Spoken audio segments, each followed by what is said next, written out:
Naimbag nga agsapa.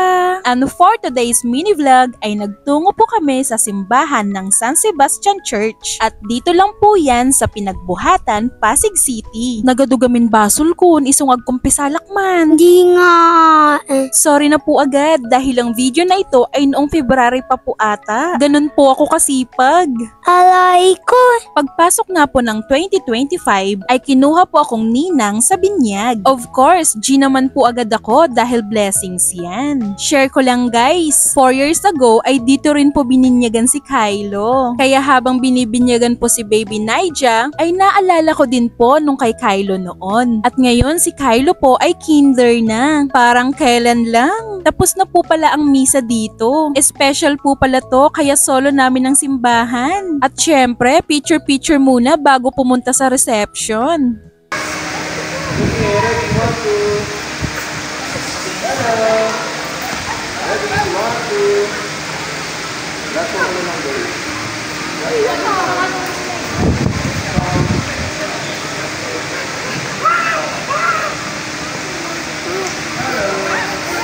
Kasama ko po pala itong makulit na bata. Syempre si Pops din. Hindi kasi kakayanin ng powers ko pag wala siya. Ang hyper po kasi ni Kylo. Pogi naman. Papunta na po pala kami neto sa reception. At dahil nakamotor po kami, ay nauna kaming dumating. Yung reception po pala sa tabi lang ng bahay namin.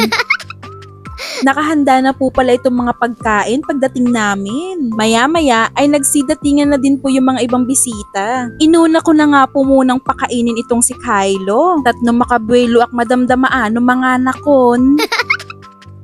At habang ngumunguya na nga po ako ay hindi ko na malayan na binibidyohan pala ako ni Pops. Abay buti na lang at hindi niya nakuhanan nung marami pang laman ang pinggan ko. Pag nagkataon di malalaman yung patay gutom ako.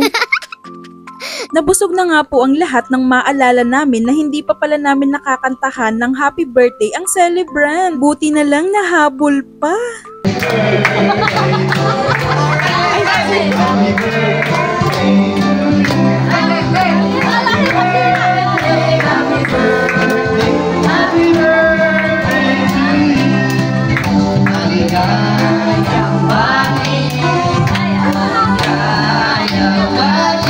Siya, no?